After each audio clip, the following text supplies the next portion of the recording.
The night has arrived softly, like a feather landing on still water. I close my eyes and take a deep breath, feeling the cool air slide gently into my chest. The world outside my window fades into silence, and I can hear only the faint rustle of wind brushing against the bamboo trees. There is something sacred in this quiet, something ancient, something that feels like home as I lay here.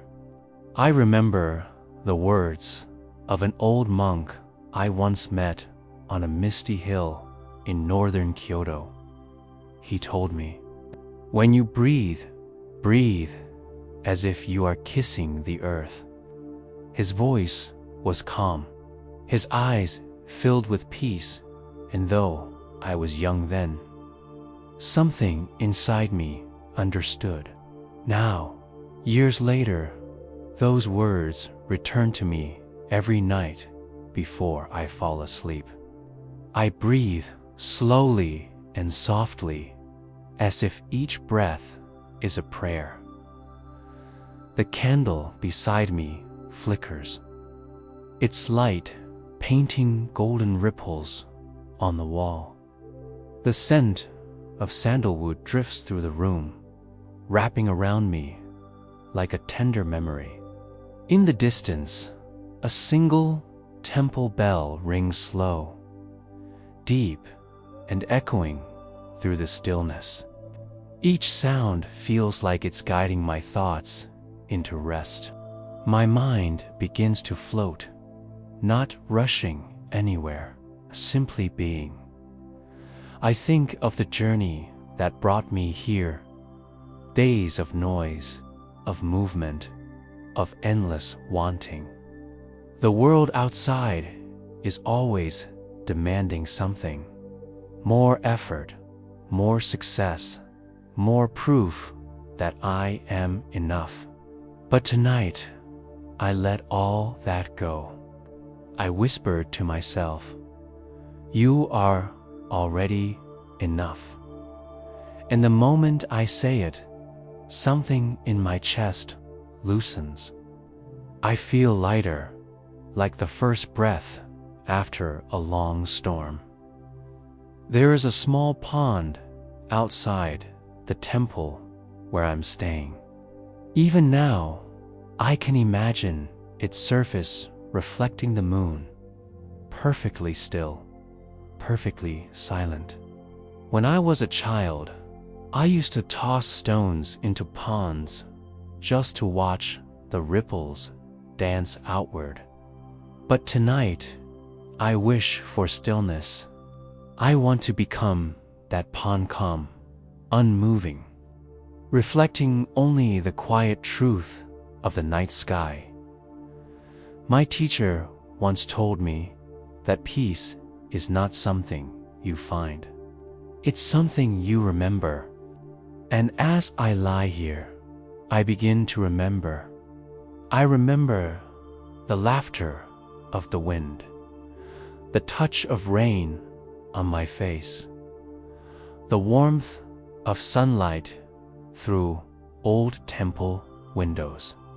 I remember moments when I didn't need to be anyone, when I simply existed. That is peace. A faint sound of chanting drifts from somewhere far away. A low rhythmic hum that vibrates softly in the air. I can't understand the words, but I don't need to. The tone alone feels like a lullaby for the soul. It carries the weight of thousands of years of wisdom, monks, wanderers, seekers, all whispering the same truth, that everything we seek is already within us. I feel my body sinking deeper into the bed. The sheets are cool, my heart beats steady, my breath slower now. The world grows dim, not with darkness, but with a kind of tender light that seems to glow from inside me. I imagine the stars above, watching quietly, patient and eternal. There's a small whisper in my mind, not loud or demanding, just a gentle voice saying, "Let go." And I do. I let go of the past, of regrets, of questions that have no answers. I let go of the need to control what comes next. In this moment, I am free. As I breathe, I can almost feel the temple around me breathing too. The walls, the trees, the night air all alive, all in rhythm. This is what it means to be one with everything, not to disappear, but to merge, to become part of the same quiet song the universe has been singing since the beginning of time. My eyelids grow heavier. The candle's flame sways once, twice, and then settles into a calm, steady glow. I whisper one last prayer to the silence around me. May I sleep in peace. May I wake in kindness. May my heart remain open like the lotus in morning light. And then, as the final breath of the day leaves my lips, I surrender. The world softens, time dissolves, and I drifts lowly, peacefully into the gentle embrace of sleep. The morning light filtered softly through the paper walls, turning the small temple room into a pool of pale gold. I woke to the distant sound of bird song, gentle, like a whisper from another world. For a moment, I didn't remember where I was. Then the scent of incense reached me, and everything came back, the temple on the hill, the monk who had offered me shelter, and the journey I had begun to find peace within myself. When I stepped outside, the world was bathed in dew. Each blade of grass shimmered as though kissed by 1,000 tiny stars. The path that wound through the garden was lined with lotus blossoms, their petals open to the sun. I stood there for a while, mesmerized. The still pond in the center of the garden reflected the sky so clearly that I could not tell where the earth ended and heaven began. A soft voice broke the silence. "Beautiful, isn't it?" It was the old monk standing behind me, his hands folded behind his back. His eyes carried the calm of 1,000 sunsets. "Yes," I replied quietly. "They look so pure, so peaceful." He nodded slowly. "The lotus grows from the mud, yet it blooms untainted. That is the way of awakening. Purity is not found by avoiding the world's dirt, but by rising above it." His words lingered in the air. I looked at the pond again and realized how true they were. The lotus didn't reject the mud beneath it. It needed it. Without the darkness below, the flower could not rise toward the light. The monk smiled, as if reading my thoughts. "Come," he said gently. "Walk the path with me." We began to walk slowly along the stone path that circled the pond. Each step was measured, deliberate. The sound of our sandals against the stones was rhythmic, like a soft heartbeat echoing in the stillness. He spoke again. Every person walks their own lotus path. Some walk it for years without knowing. Some never look down to see the mud that gave birth to them. But the wise learn to thank the mud, for it teaches patience, humility, and compassion.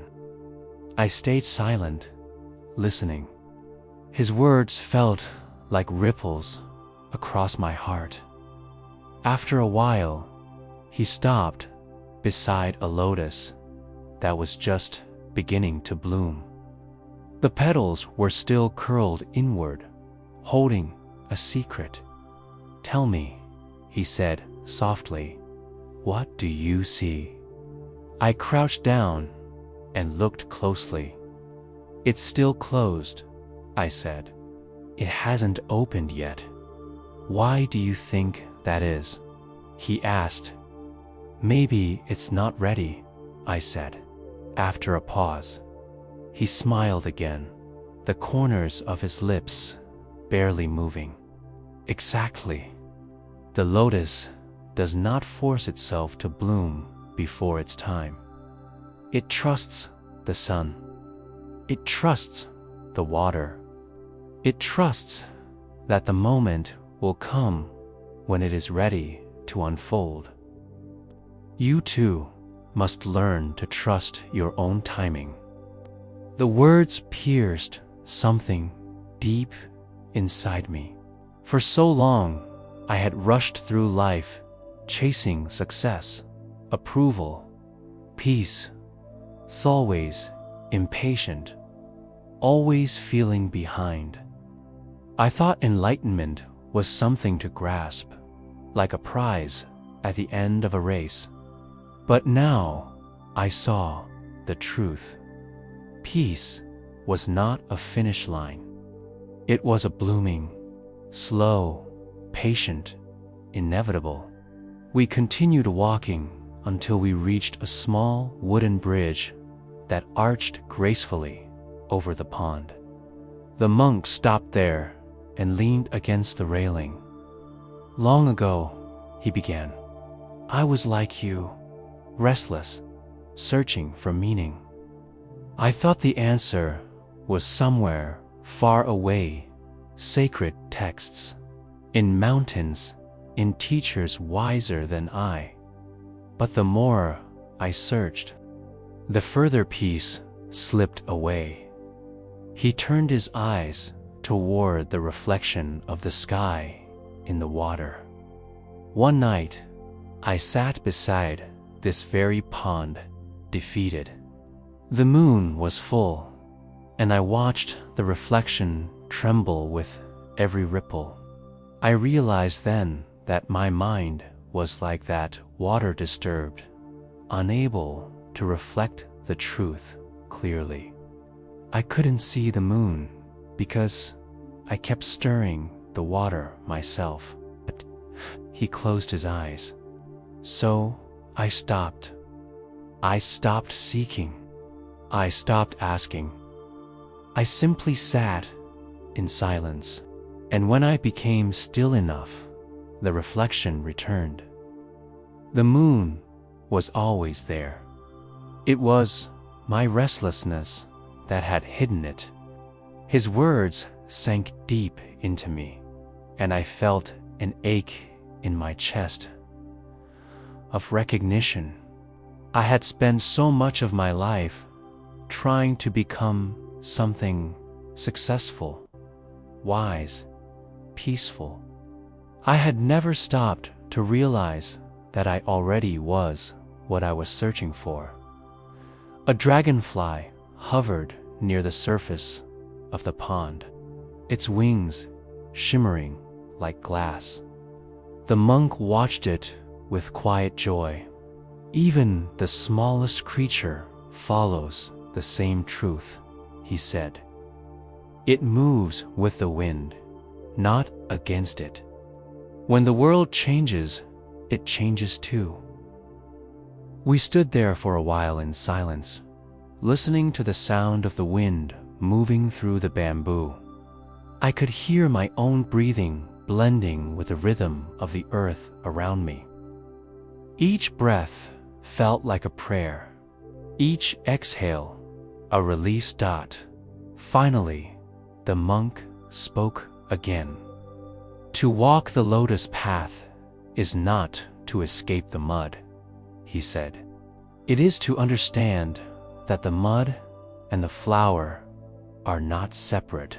Both are part of the same life. The pain that once broke you can also become the ground from which your beauty grows. As he said this, I felt something stir inside me, an emotion I couldn't name.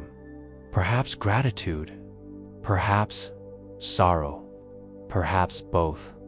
I thought of all the mistakes I had made, all the grief I had carried, all the nights I had spent feeling lost.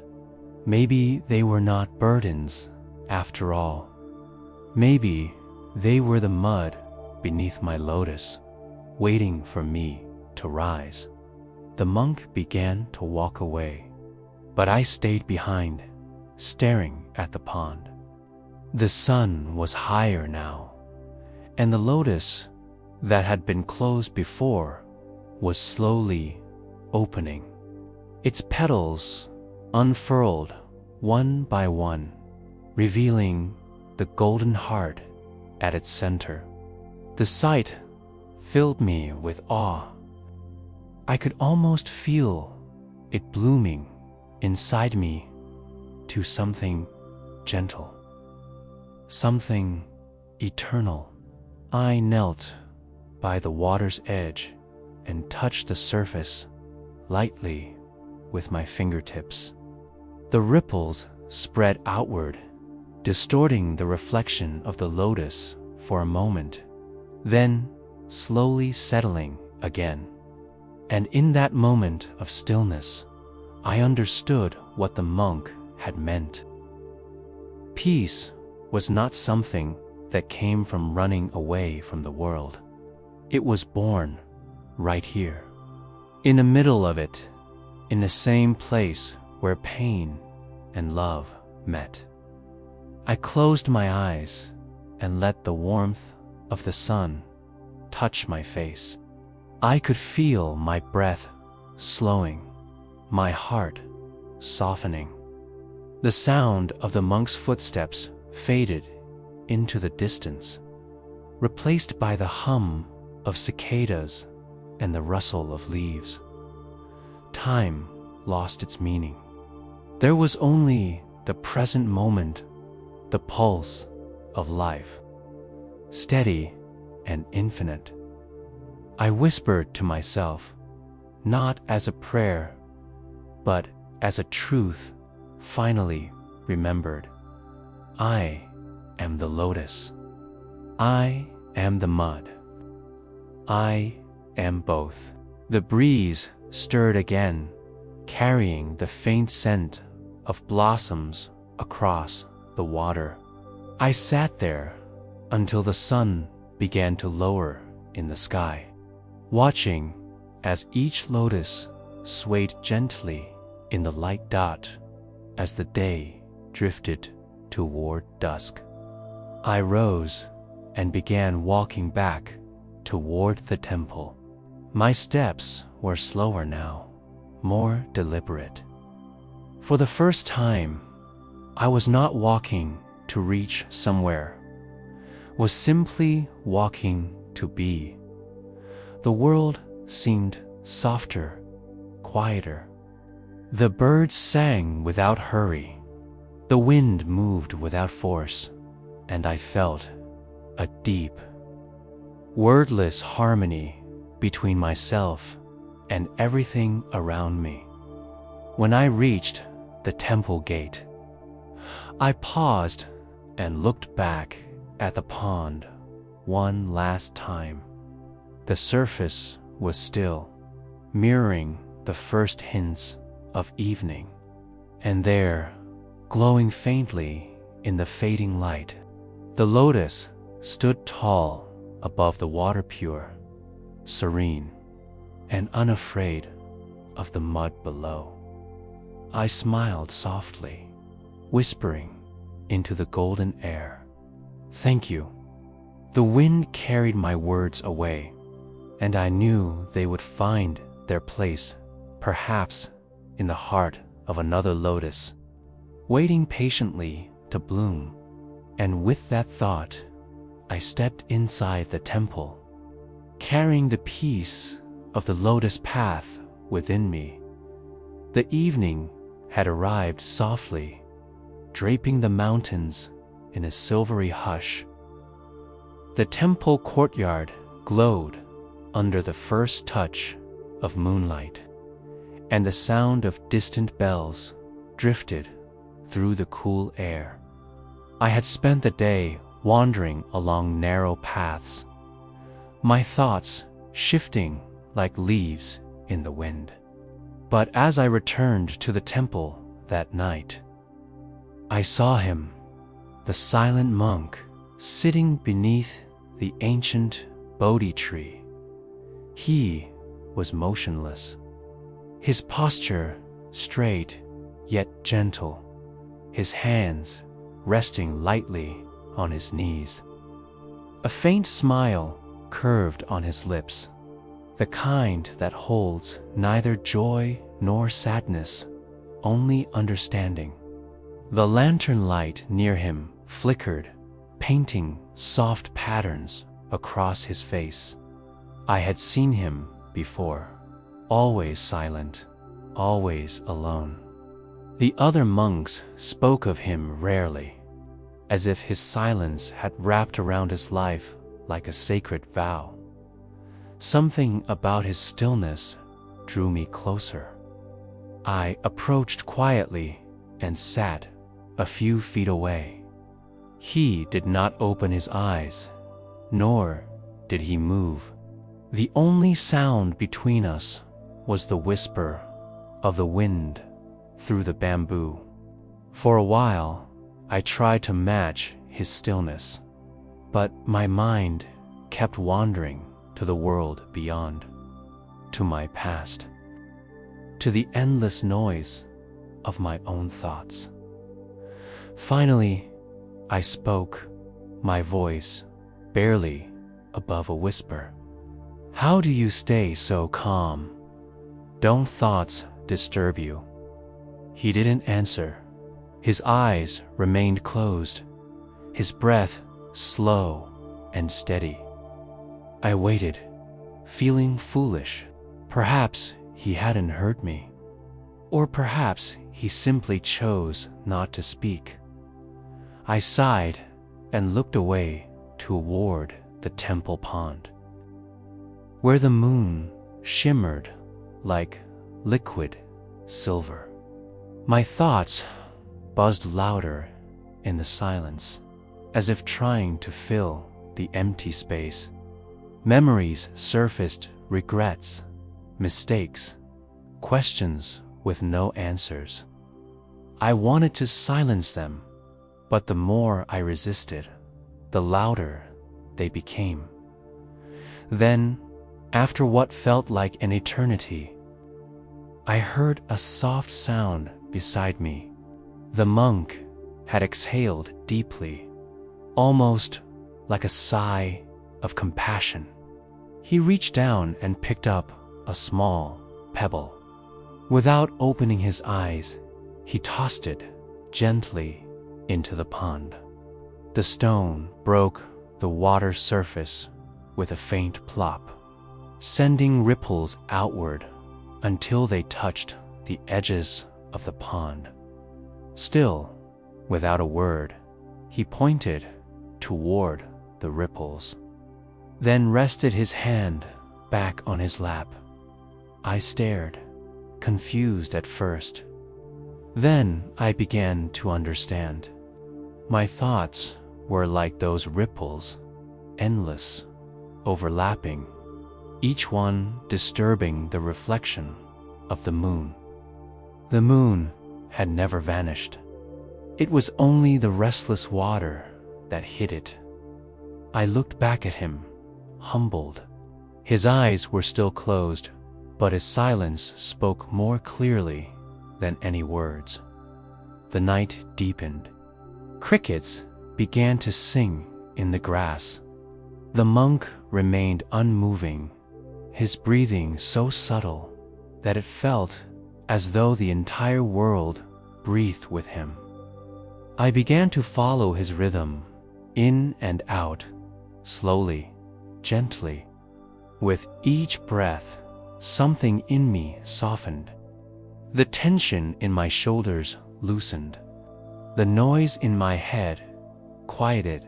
Time seemed to dissolve. I couldn't tell if minutes or hours had passed. The longer I sat beside him, the lighter I felt. My heartbeat slowed, and my body felt weightless, as though I too was part of the stillness surrounding him. A memory came to me, one I hadn't thought of in years.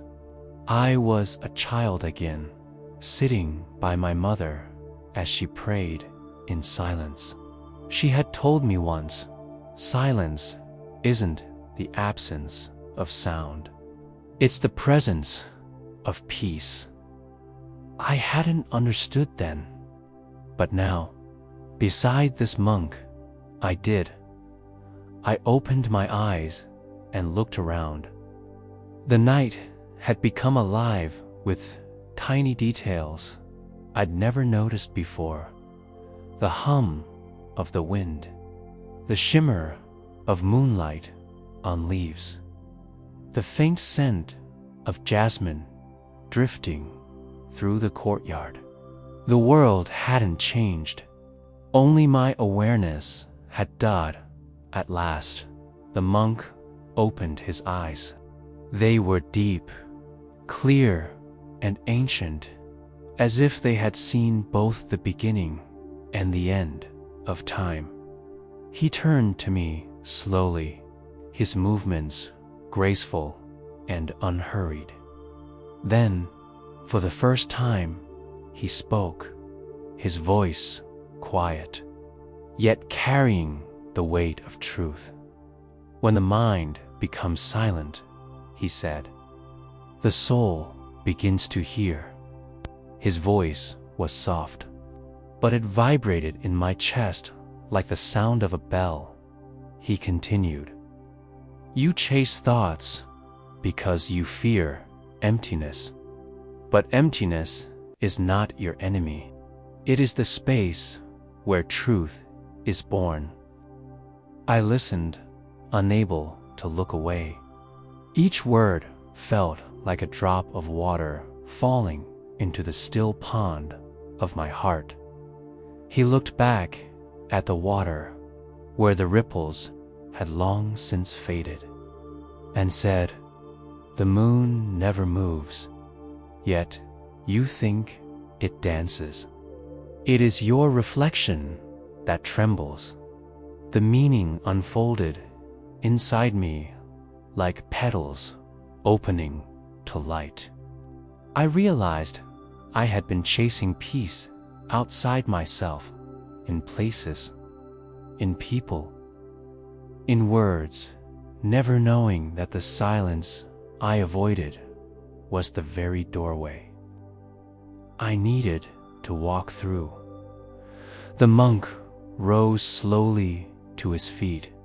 His robe brushed lightly against the ground, and I could hear the faint rustle of fabric. Come, he said, walk with me. We began walking through the temple garden. The moonlight bathed the stones in silver, and the air smelled of pine and earth. He stopped near a small wooden bench overlooking the valley below. The distant village lights shimmered faintly in the darkness, like fallen stars. He said, people fill their lives with noise, voices, desires, memories, thinking that sound gives them meaning. But when you let the world fall silent, you discover that you were never alone. You are part of everything that breathes. And I could feel the air around him shift, lighter, cleaner, as though his stillness purified even the night itself.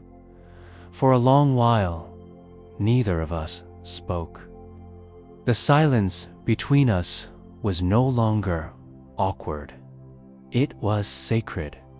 I began to sense that this was his teaching, not through lessons, but through presence. His quietness was not emptiness. It was fullness, a silence so complete that it contained all things. When he finally opened his eyes, he looked at me gently and said, "Silence is not a skill to learn. It is your true nature. You were born with it, but you covered it with noise." I nodded slowly. "How do I find it again?" I asked. He smiled faintly. "You don't find silence. You stop running from it." His words echoed inside me long after they were spoken. I realized how often I had filled my days with distractions, always afraid of facing the quiet. Silence had felt like emptiness, but now it felt like coming home. The monk turned toward the horizon, where a soft mist was forming over the valley. "There is a story," he said. "A disciple once asked his master, 'What is enlightenment?' The master replied, 'When you eat, eat. When you walk, walk. When you sleep, sleep. That is all.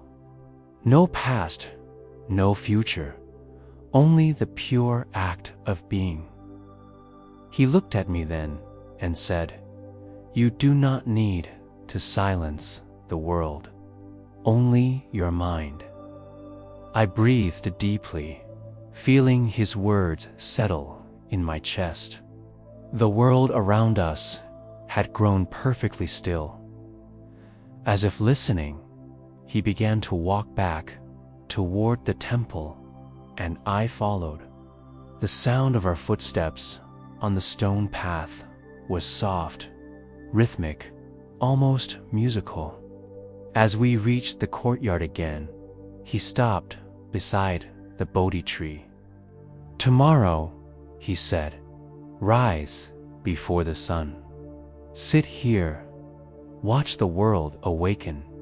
Do not think, just be. That is your first step." He bowed slightly, then turned and disappeared into the shadows of the temple hall. I stood there for a while, watching the flicker of lanterns fade. The night felt deeper than before, yet peaceful. I sat down where he had been sitting earlier, beneath the same Bodhi tree. The air was cool, the ground firm beneath me. I closed my eyes. At first, the familiar noise of thoughts began, words, images, worries. But I didn't chase them or push them away. I just watched them rise and fall like ripples in the pond. Gradually, they began to fade. Then there was only breath. The world slowed. I could hear my heartbeat, steady and calm.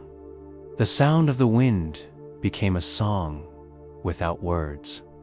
The silence around me was no longer empty. It was alive, breathing, full of presence. I felt something shift deep within me. A gentle surrender. The monk's words came back softly. when the mind becomes silent, the soul begins to hear. And in that moment, I heard it, not with my ears, but with my whole being. The quiet hum of existence itself. The voice beneath all voices. And there, under the ancient Bodhi tree, I understood what the silent monk had been teaching me all along, that true peace is not found in the absence of sound, but in the stillness of the heart that listens. The night had deepened over the temple valley, blanketing the mountains in a quiet so complete that it almost felt like sound itself had gone to sleep. A pale moon hung above the trees, its reflection rippling softly in the temple pond. The air smelled faintly of pine and sandalwood, and somewhere in the distance a lone bell tolled one long, low note that seemed to dissolve into eternity. I had come to the temple seeking peace, yet the silence felt almost unbearable. My thoughts were loud, restless, and tangled, as if my mind had become a room full of whispering ghosts. I wanted to escape them, to silence them, to understand what it meant to be calm. And that was when I first saw him, the monk they called the Silent One. He sat beneath the Bodhi tree, unmoving, as if carved from stillness itself. The silver light of the moon rested on his shoulders like a robe made of calm. I had seen other monks chanting, sweeping, meditating, but none quite like him. He spoke to no one. He bowed to no one. He simply was. I approached him carefully, my footsteps soft on the stone path. When I stopped beside him, I hesitated. He didn't look at me, didn't react at all. His eyes were half closed, his lips still, his breath so faint that it seemed the wind was breathing for him. For a moment, I wondered if he even knew I was there. Then, as if sensing my question, he opened his eyes. They were clear and ancient, like a lake, so deep you could never find the bottom. I bowed slightly. "Forgive me, Master," I whispered. "I didn't mean to disturb your meditation." He didn't answer. Instead, he raised one hand and pointed to the ground beside him. I understood it as an invitation, so I sat down. The air felt different here, heavier, yet softer. The faint hum of insects blended with the sighing of leaves. I tried to sit in silence, to still my mind, but my thoughts kept circling about why I had come, about what I hoped to learn, about the silence itself. Minutes passed, though they felt like hours. The longer I sat, the more uncomfortable I became. My back ached, my legs tingled, and the noise inside my head grew louder. Finally, unable to bear it, I spoke. "How do you do it?" I asked quietly. "How do you stay so still, so silent? Don't your thoughts bother you?" The monk turned his gaze toward me, not with judgment, but with a calm curiosity, like someone watching the tide return to shore. Then, Without a word, he reached for a small bowl of water that rested beside him. He picked up a handful of sand and dropped it into the bowl. The water clouded instantly. He waited a moment, then set the bowl down between us. Time passed. Slowly, the sand began to sink to the bottom, and the water grew clear again. He pointed at the bowl, then back at me. I stared at it, realizing what he meant. My mind was the bowl of water, always being stirred by thoughts, emotions, noise. The more I tried to control it, the murkier it became.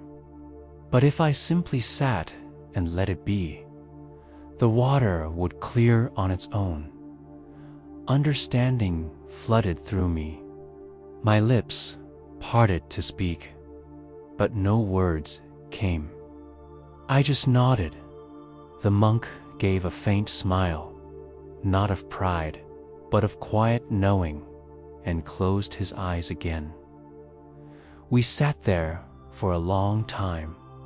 The sound of the night wrapped around us like a living presence.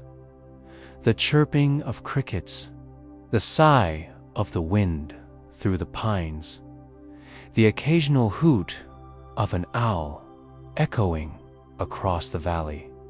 Slowly, the restlessness within me began to dissolve. The longer I matched his stillness, the more I felt the weight of thought lift from my shoulders. For the first time in years, I felt the silence not as an emptiness, but as something vast and alive. A space that breathed and moved through everything. I realized that the monk's silence wasn't about the absence of sound. It was about the presence of awareness after what could have been minutes or a lifetime. He opened his eyes again. His gaze fell on a candle flickering before the small stone altar nearby. He picked up the candle and held it between us. The flame trembled in the wind, swaying, but never going out. The monk pointed to the flame, then to his heart. I understood again. The flame was the mind, easily disturbed, but never extinguished. It didn't need to fight the wind. It only needed to remain steady within it. He then blew gently on the flame. It flickered wildly for a moment, then steadied again. His lips curved faintly, and he set the candle down. Something inside me began to shift. The world around me, once filled with countless distractions, now seemed simple. Breath, light, and silence. Even my heartbeat felt slower, calmer. The monk rose slowly to his feet, his robes whispering softly in the night air. He began to walk down the stone path toward the pond. I followed him without speaking. The moon's reflection shimmered on the surface, broken only by the gentle ripples of water, insects dancing. He stood at the edge, gazing at the reflection of the moon. After a moment, he picked up a small pebble and dropped it into the water. The ripples spread outward, distorting the reflection. Then he looked at me and spoke for the first time, his voice low and steady, like a stream moving over stones. "Do you see?" he asked. "Yes," I said softly. "The reflection changes." He nodded. "But the moon does not." His words hung in the air like incense smoke. My heart trembled. He continued, "Your mind is the water. Your thoughts are the ripples. You spend your life chasing reflections, but the truth never moves. You only need to stop disturbing it." I swallowed hard. It was such a simple truth, and yet it felt like the key to every door I had ever tried to open. The monk turned and began walking away from the pond. I followed, but he lifted a hand gently, signaling me to stop. He then walked alone across the small bridge and disappeared into the mist beyond the trees. I stayed there by the pond, staring at the reflection of the moon. The ripples were fading now, and slowly the image became clear again. I watched until the water stilled completely. In that stillness, I saw not just the moon, I saw myself, calm and unbroken. I sat down at the edge of the pond and closed my eyes. The silence returned, but this time it didn't scare me. I breathed in, feeling the cool air fill my lungs, and breathed out slowly, releasing the last fragments of restlessness. The monk's voice echoed in my memory. The moon does not move. For a while, I simply listened, not to the world outside, but to the quiet rhythm within. My breath became softer, my heartbeat slower, my thoughts lighter. It felt as though my entire being was melting into the night itself. At some point, I must have drifted into a meditative state. I didn't feel time pass. The air grew colder, and the sounds of the forest deepened. Somewhere in that silence, I heard a voice, not from outside, but from within, whisper, "You are the still water. You are the reflection. You are the moon." Tears welled up in my eyes, though I didn't know why. Perhaps because I realized how long I had been searching for something that had never been lost. When I finally opened my eyes, dawn was approaching. The eastern horizon glowed faintly with light. The pond was perfectly still now, the surface like glass. I could hear the faint stir of life returning to the valley, the call of a bird, the rustle of leaves awakening. I stood up slowly. The air was cold against my skin, but it felt cleansing. I looked once more toward the path the monk had taken, but he was gone. Only the quiet remained. As I walked back toward the temple, I felt different, lighter, clearer, whole. The silence I had feared had become my companion. The noise of the world seemed far away, unable to reach the stillness that now lived inside me. When I reached the Bodhi tree again, I noticed something resting where the monk had sat, a small wooden bead, worn smooth by time. I picked it up and held it in my palm. It was warm, as if it had absorbed the memory of his touch. I slipped it around my wrist and whispered a silent vow to remain still even when the world trembles. To be like the moon, unmoved reflecting light. As the first rays of the sun touched the temple roof, I felt a peace so deep it needed no explanation. The silent monk had taught me nothing, and in that nothing, he had taught me everything. And from that day on, whenever I closed my eyes and sat in silence, I could feel him beside me, not as a person, but as a presence. A quiet reminder that true wisdom is not in words, but in the space between them. The morning air was thick with mist, soft and damp against my skin, as I followed the narrow path that led down from the temple into the valley below.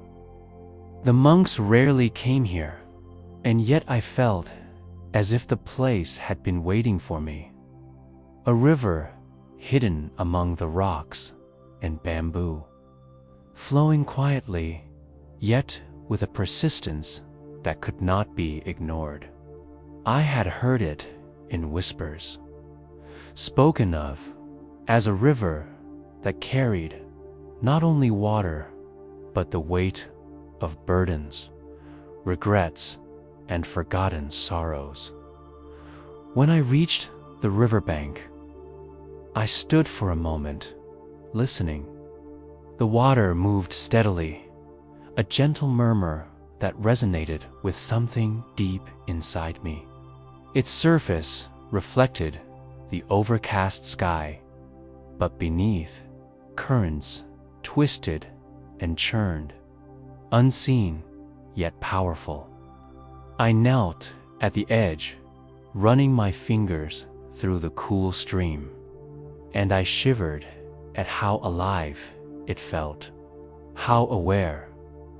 The old monk who had guided me through the temple appeared behind me without a sound. His robe brushed the ground as he approached, and he settled on a smooth rock nearby. "Do you feel it?" he asked, his voice low and calm.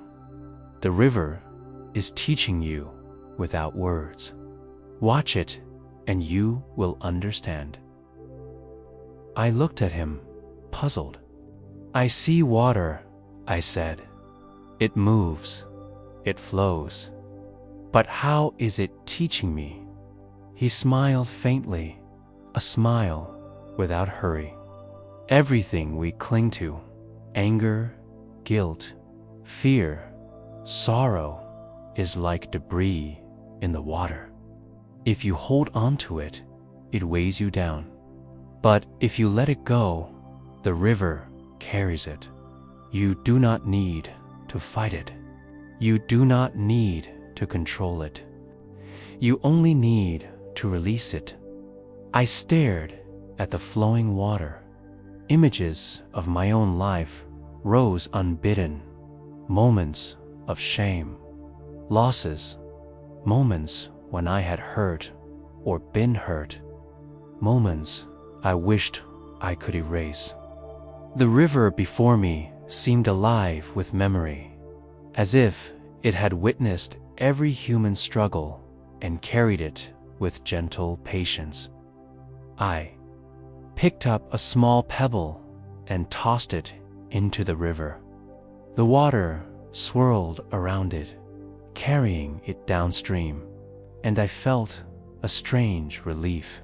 The pebble was mine, a small worry I had been holding, and now it was gone, moving toward somewhere I could not see but could trust. The monk watched silently, then gestured toward the water. "Now it is time for the bigger things," he said. I hesitated. "I don't know if I can," I whispered. He shook his head slowly. "You can. The river does not judge. It accepts all things, and in accepting, it frees them." I took a deep breath and closed my eyes. One by one, I began to name the burdens I had carried, mistakes that clung like shadows, regrets that gnawed at my chest, fears I had hidden even from myself. With each one, I imagined letting it fall into the river. Some were light, drifting away almost instantly. Others sank a little before being carried onward, and still others clung stubbornly, refusing to go. I realized then that some burdens could not be forced away. They required patience, and I needed to forgive myself for holding them so tightly. I whispered apologies into the mist, not expecting a reply, and felt the first strange sensation of lightness, as if some part of me that had been buried was finally breathing. The monk shifted slightly, his voice gentle. Notice how the river flows around obstacles. It does not fight the rocks, the fallen branches, the bends in its path. It simply moves. Learn from it. Do not resist what is, and do not cling to what was. Let it flow. I opened my eyes and watched the water, now understanding that it mirrored my own mind. My thoughts had been like rocks and sticks, some floating, some submerged, some blocking the current. But the river moved anyway. The current never stopped. Life, like the river, could not be halted by my grasping or my fear. A light breeze rippled the surface, carrying the scent of pine and wet earth. I leaned closer, letting the water touch my palms again. A memory surfaced, a moment of pain I had buried long ago.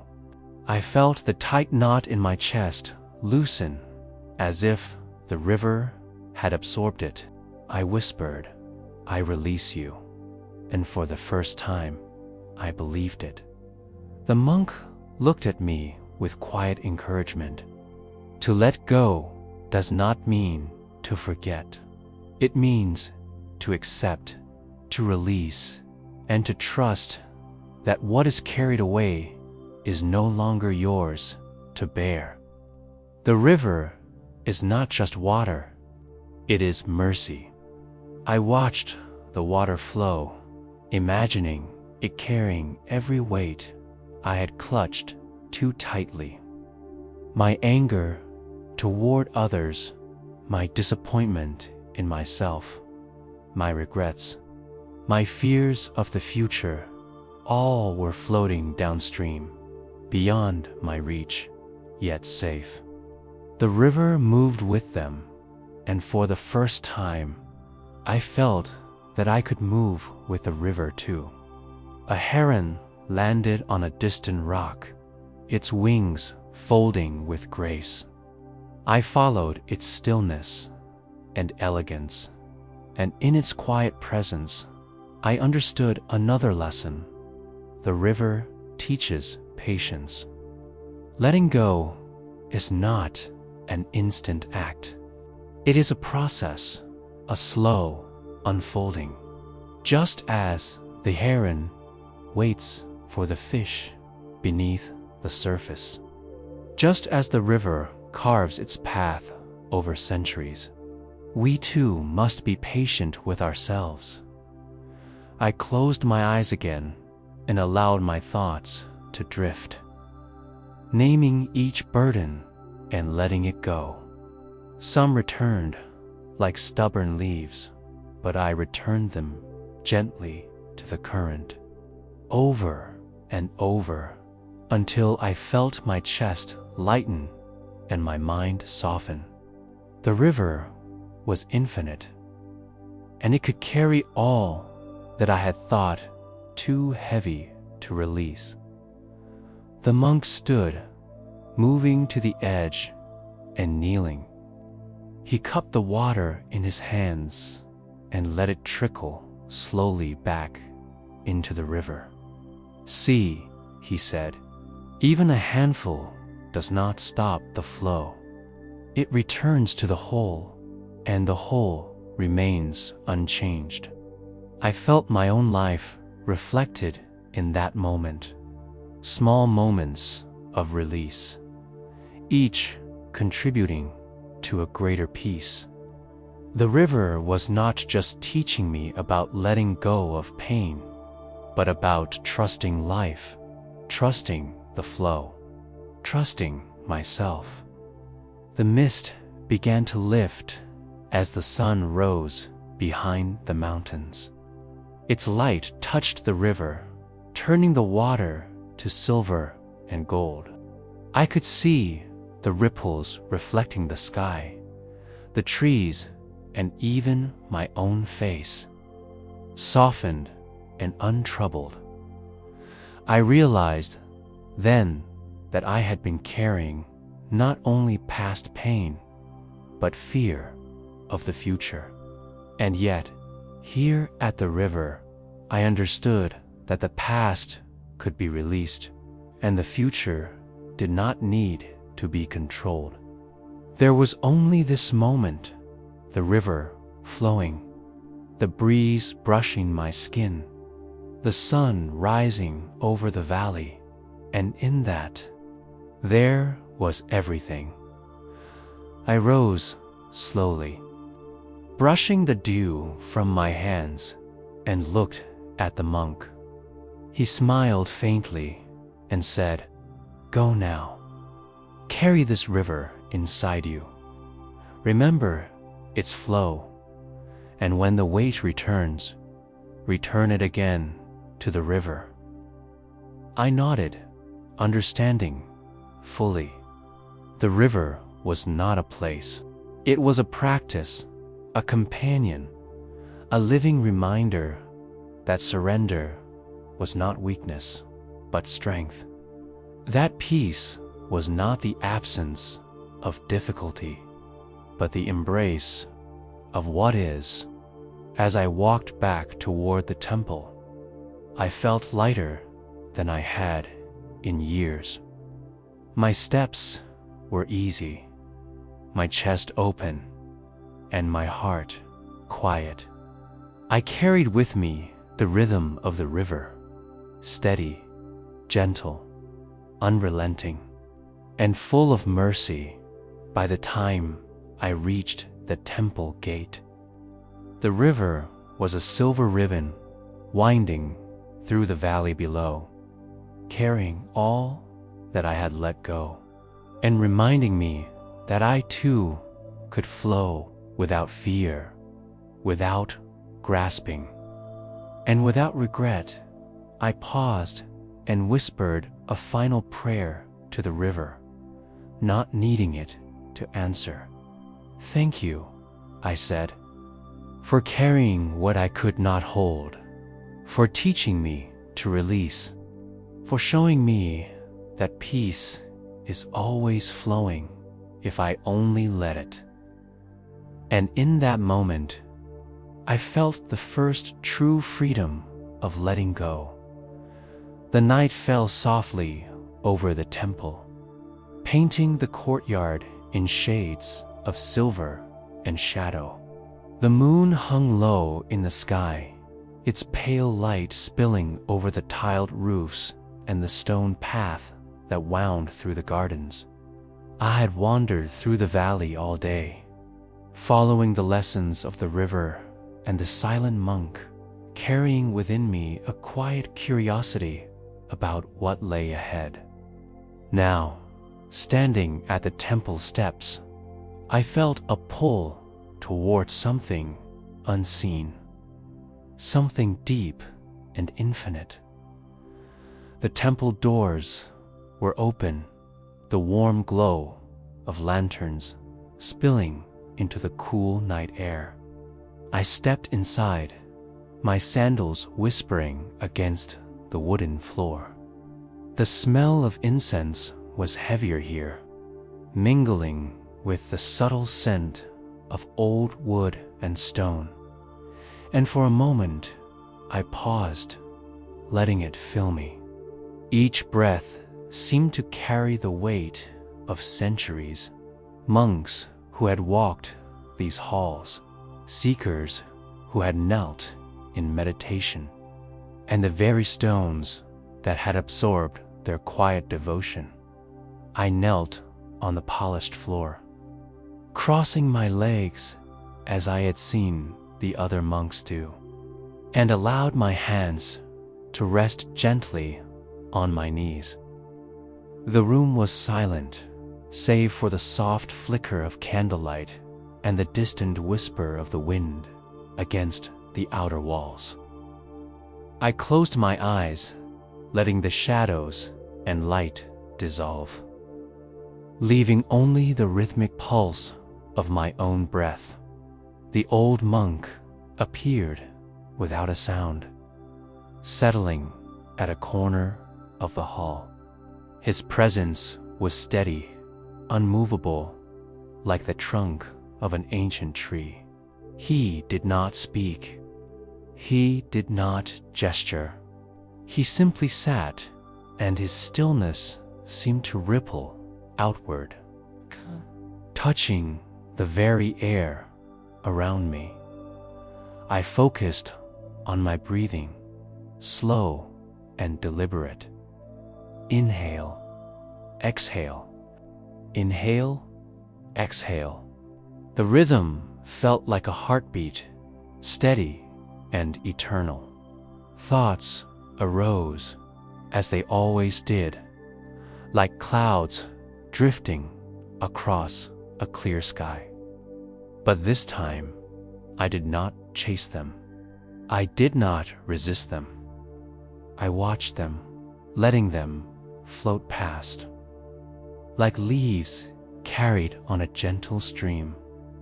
The moonlight filtered through the paper windows, casting soft, geometric patterns across the floor. It seemed almost alive, moving with the wind, shifting and reshaping as the night deepened. I imagined the light flowing through me, filling every hollow space, every shadowed corner of my mind. It was as if the temple itself were breathing with me. Each inhale and exhale, a silent prayer. The monk shifted slightly, and I felt his presence more strongly, not as a person, but as a force of calm, a living example of what it meant to exist without attachment. His silence was a lesson louder than any words I had ever heard. It taught patience. It taught presence. It taught that stillness is not the absence of life, but its deepest expression. I thought of the lotus path I had walked, of the river that had carried away my burdens. The meditation here felt like a culmination of those journeys, a quiet confluence of lessons learned, where each breath became a step, each heartbeat a guide. My mind, which had been restless for so long, began to soften. The edges of worry and fear blurred, replaced by a gentle awareness of being. A soft chant began to echo from the distant temple hall.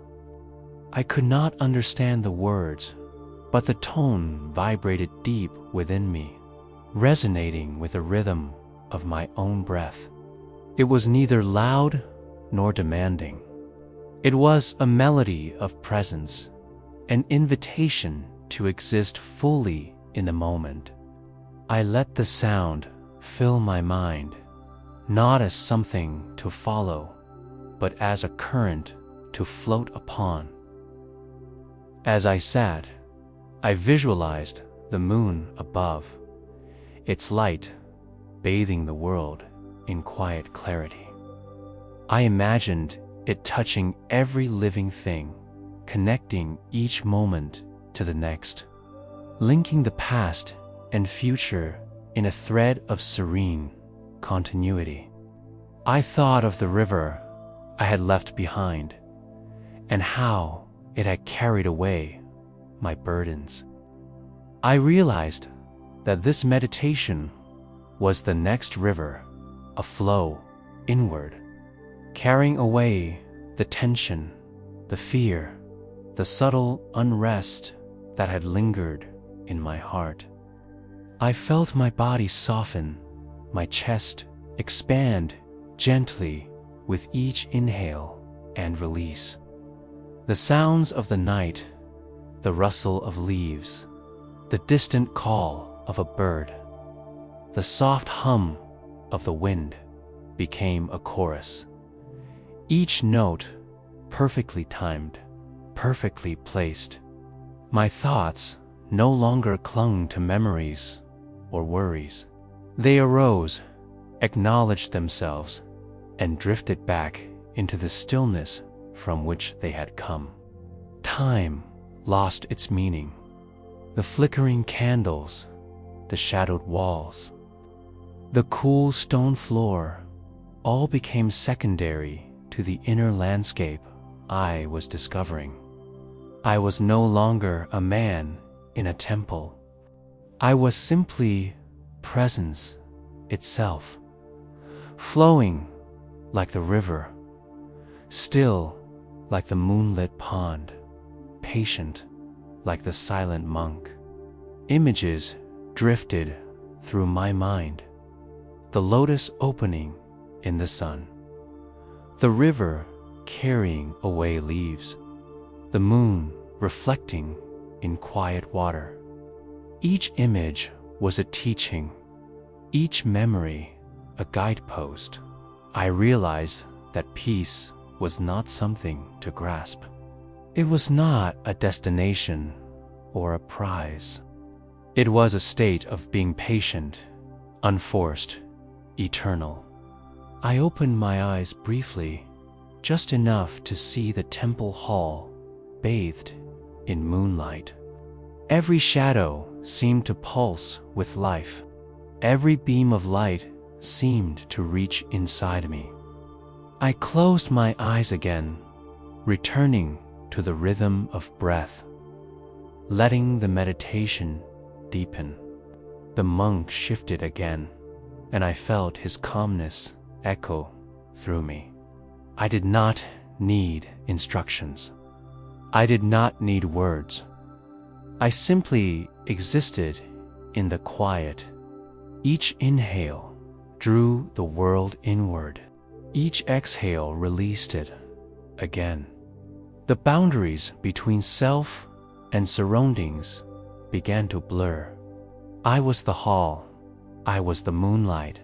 I was the flicker of the candles and the rhythm of my own heart. The chant from the distant hall grew slightly, as if swelling to fill the space of the universe itself. I felt it not in my ears, but in my chest, vibrating through every fiber of my being.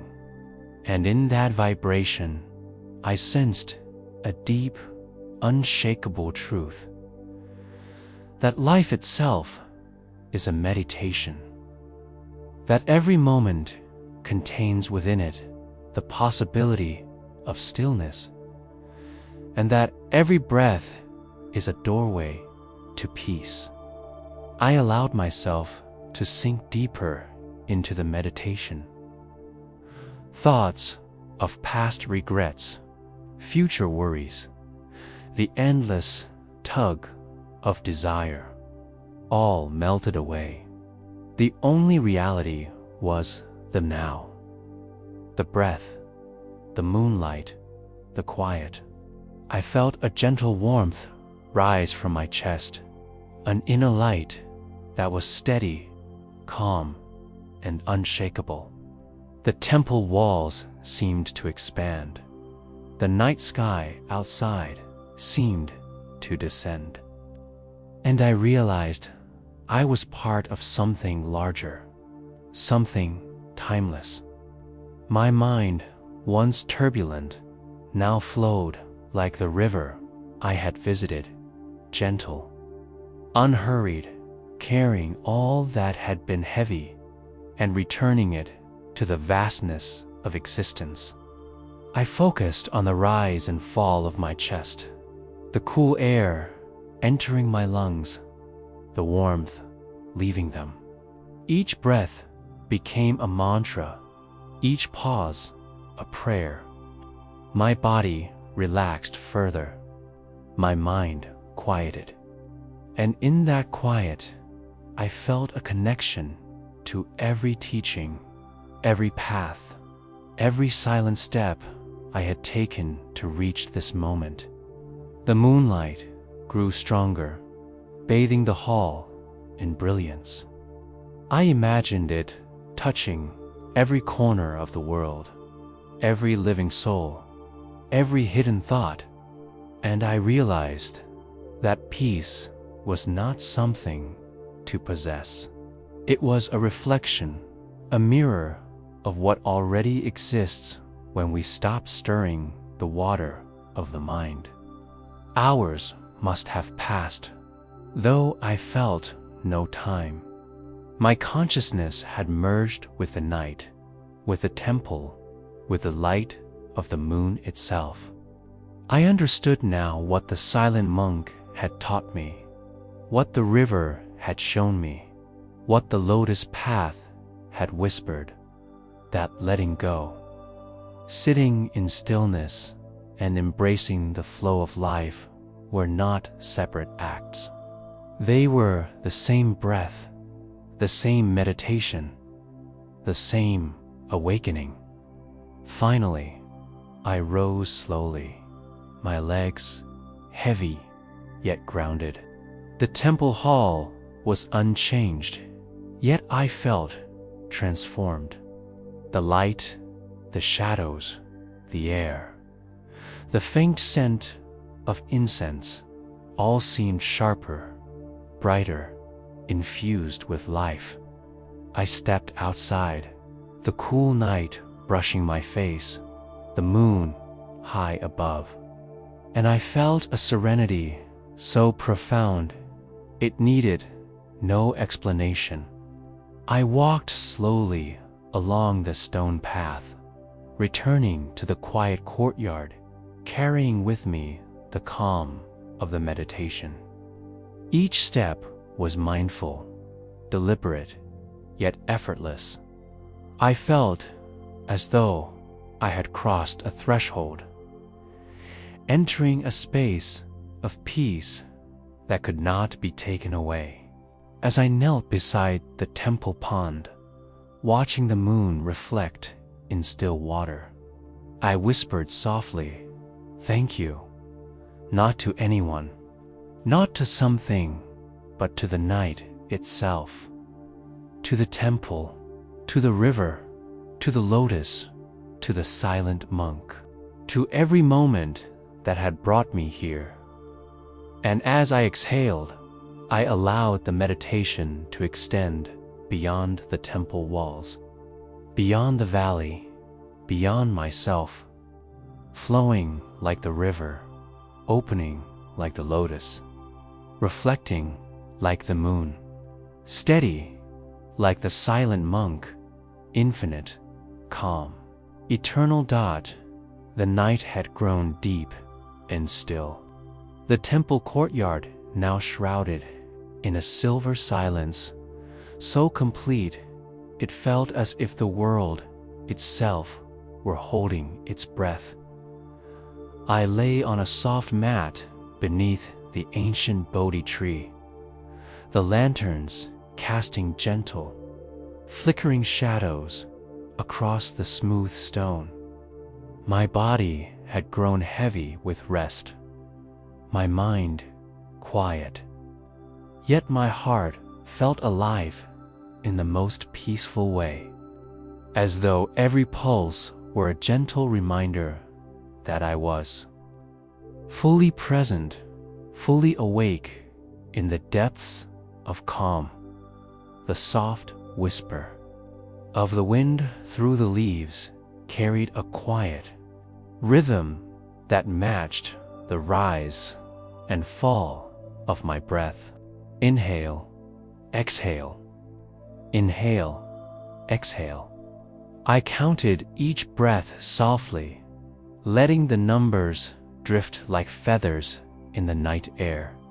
I could hear the faint rustle of the temple roof, the distant call of an owl, the subtle murmur of the river I had visited earlier, flowing endlessly somewhere in the valley below. Every sound blended into a symphony of stillness, each note guiding me further into the quiet. I felt the presence of the silent monk near me, though I could not see him. It was a feeling more than a sight, a steady calm that filled the space around me and seeped into the corners of my own being. His teachings, once distant and abstract, now unfolded in gentle understanding. The lotus path, the river of letting go, the moonlit meditation, all threads weaving together into a single tapestry of serenity. I allowed my mind to drift freely, imagining the journey I had taken over the past hours. Each step, each breath, each encounter had peeled away layers of tension, fear, and distraction.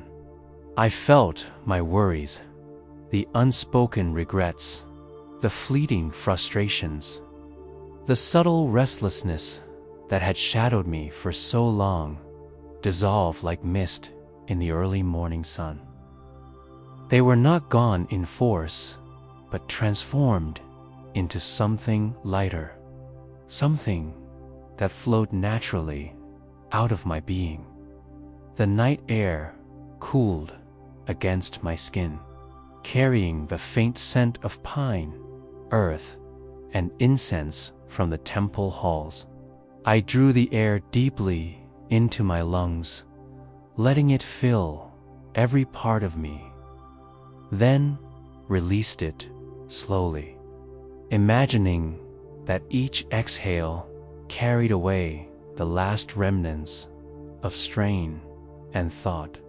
My body became a vessel of gentle rhythm, my mind a calm pond, still yet alive with subtle motion beneath the surface. I began to visualize the river again, its waters reflecting the moonlight, flowing endlessly, carrying away all that I could not hold. I imagined myself stepping into the river, feeling the cool water brush against my skin, supporting me as I floated effortlessly.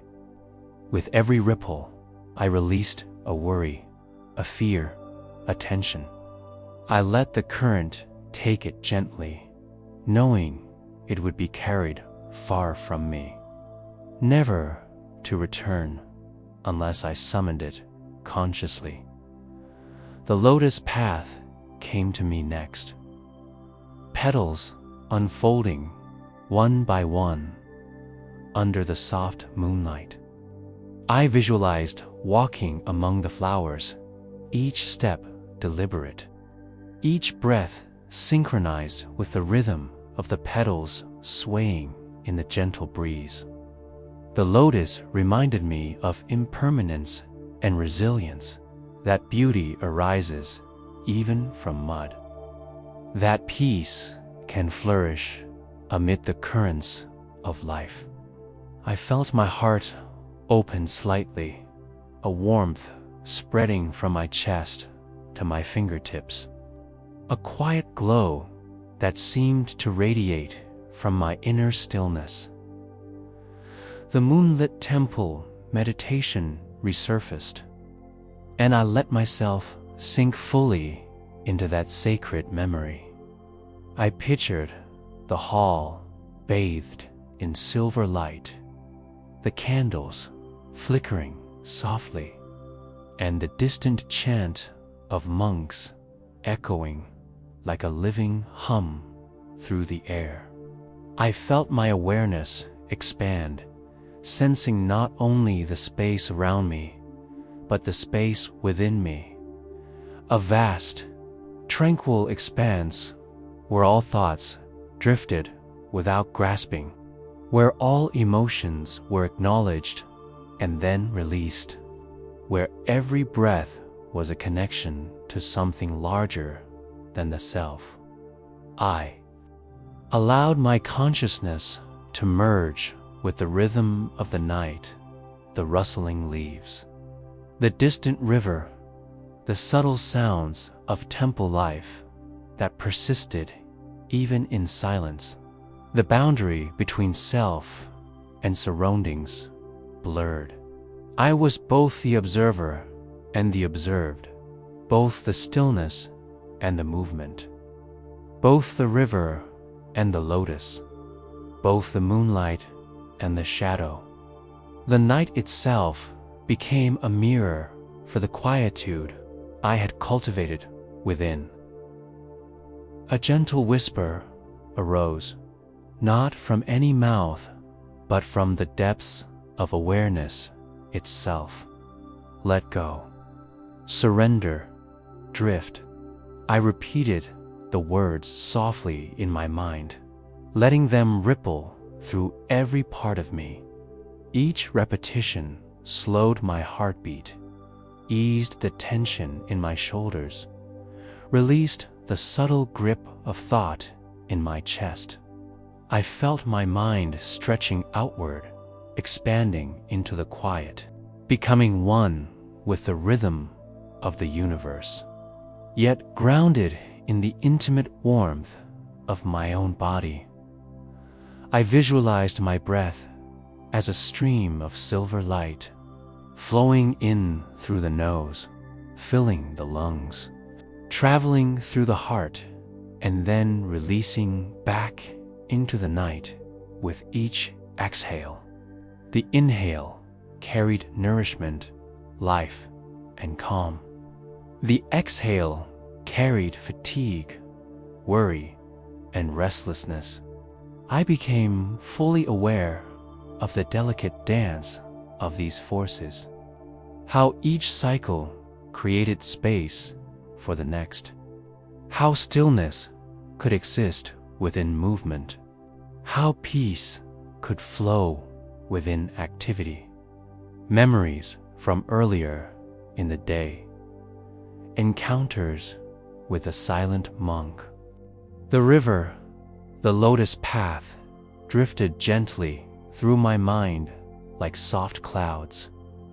Each memory was tinged with gratitude, with lessons internalized rather than forced.